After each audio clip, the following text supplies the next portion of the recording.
गाव मिथिजानाय मोनसे धोरोम जानो हाबाय। जोंनि समावनो भारतनि नखर मन्त्रीनि नुजाथिनायाव 50,000 आरज गाबनानै बाथौ धोरोमाबो मुलुगाव दिनै सिनायजानो हानाय जाबाय। बेबायदि ब्रह्म धोरोमनि थाखायबो जेसेबां हारिनि हाबाफारि दङ, जोङो दान्दिसे समबो जिरायनानै थायाखै, बेखौ मावबोदों। तामुलपुर जिल्ला हिसाबै दिनैनि जि गोदान तामुलपुर, जेराव गामि ओनसोलफ्राव माखासे लामा सामा जाबाय, थानसालिफ्रा लुजाबाय, दैमाफ्राव गोबां माथावरिफोर लुनाय जाबाय। बे गासैबो गोदान तामुलपुर, गोदान जिल्ला जाबाय। मेडिकेल कलेज जाबाय। मेडिकेल कलेजाव केन्सार हस्पिटालबो दंफायो। 2027 मायथाइनिफ्राय केन्सार जायोब्ला बाहेराव थांनाङा, तामुलपुरावनो सिकित्सा खालामनो हागोन। बे मेडिकेल कलेजाव नार्सिं कलेजबो दंफायो। मेट्रिक आरो हायर सेकेन्डारि पास खालामनानै जोंनि बिनानावफ्रा, जोंनि हिनजावसाफ्रा सोरबा ANM, GNM, BSc नार्सिं फरायनो हागोन। गंनैबो कलेजा प्रभिन्सियेलाइज जाबाय। दायो बे कलेजखौ गंसेयाव MSc फरायनो हानायनि थाखाय बेबस्था खालामनायनि आं थांखि लादों।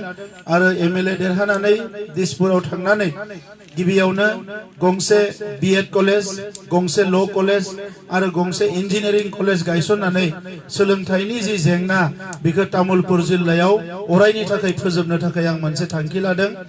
जेरैबायदि दायो गोबां दालां जाबाय, लामा जाबाय, बायदिसिना जेंनाफोर दिनै आबादथिलिनिफ्राय लानानै गोबां जेंनाफोरखौ जोङो सुस्रांनो थाखाय लामा लादों। दा नंखायनो दिनैनि समाव जोङो हारिनि बाथ्रा साननांगोन। गोदो बड'फानि समाव मालायनि सिङाव थाया, मालायनि राजखान्थिया जोंनि हारिखौ नाया होननानैनो जोङो आलादा जानो सानदोंमोन। सोमावसारबाय, 8,000निख्रुइ बांसिन सुबुङा जिउ गारबाय। आरो बै समाव नेशनेल पार्टिफ्रा, कंग्रेस, BJP, दिसपुर, दिल्लीखौ जाय खुंदों, बिथांमोना जोंखौ अननाय मोनब्ला, जोंनि खामानिफोरखौ मावनाय मोनब्ला 8,000 सुबुङा अबथिरा जिउ गारनांनाय नङामोन। गोबाङानो बेंगुरा जानांनाय नङामोन। गोबाङानो न' बां खोमानांनाय नङामोन। गोबाङानो गावनि फिसायखौ गोमानांनाय, गोबां गथ'फ्रा गावनि बिफाखौ गोमानांनाय, बेबायदि थासारिया फैनाय नङामोन। बेनिखायनो बर' हारिया मालाबाबो बेबायदि नेशनेल पार्टिफोरखौ बरायबोआखै। नेशनेल पार्टिफोरनि खामानि मावनो हायैनि थाखायनो आसाम आन्दलन जादों, आल्फा आन्दलन जादों, NDP आन्दलन जादों, BLT आन्दलन जादों, फरायसा आफादा सोमावसारनो गोनां जादों।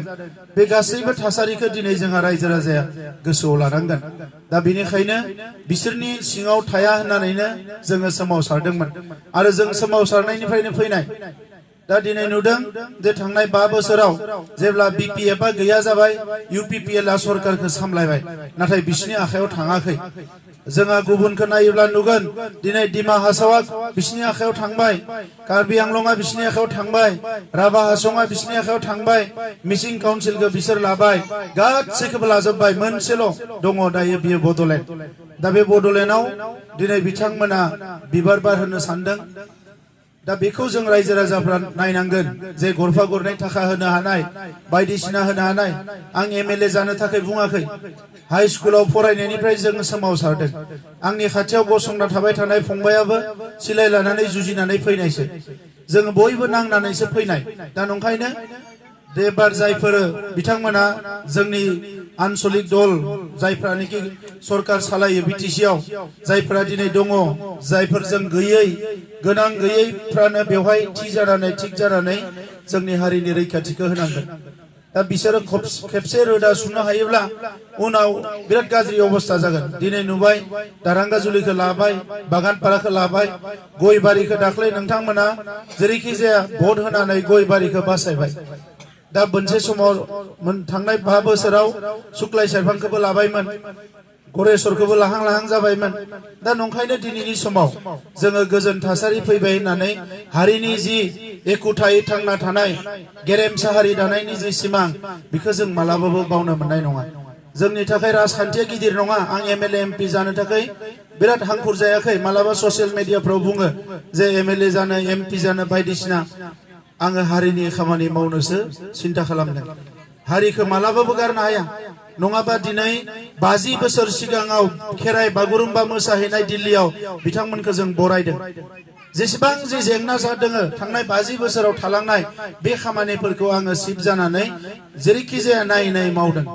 दिनै बिथांमोना धोरोम होनबानो फासयोमोन जोङो थानसालि लुदों आवगायलांनानै गोबां जेंनाफोरखौ जोङो सुस्रांदों दा नंखायनो मानगोनां रायजो राजा नोंथांमोन दिनै बर' हारिनि सार्थखौ नायनानै जों खौसे थांनांगोन आरो बे मैखोम ओनसोलफ्रा गोदोनिफ्रायनो बर' हारिनि सोमावसारनायाव मालाबा पुलिसजों मालाबा मिलिटारिजों जोबोद साजा मोनबोदों दुखु मोनबोदों खस्थ' मोनबोदों सान्दुं अखा सोमावसारबोदों मालाबाबो फासयनानै थायाखै दा नंखायनो जों खौसे जानांगोन बिसोरनि सोरबा माबा माबि फान्दायनाय मानाय बेफोरजों हारिया जानाय नङा हारिखौ जौगाहोनो हारिखौ रैखाथि होनो हारिखौ इयुनाव आरोबाव गोख्रों खालामनो थाखाय जोङो खामानि मावनांगोन बयनिसिमबो आं साबायखर बावबाय मोनाबाय न'आवबो थांनांगौ बयहाबो ओंखाम संनांगौ बायदिसिना दङ दा अरुणोदय मोननाय नङा माबा मोननाय नङा बेफोरो जेबो नङा बे अरुणोदय मोननाय मोननाया जेबो नङा दायो ओरैनो 40 लाखल' मोनखाबाय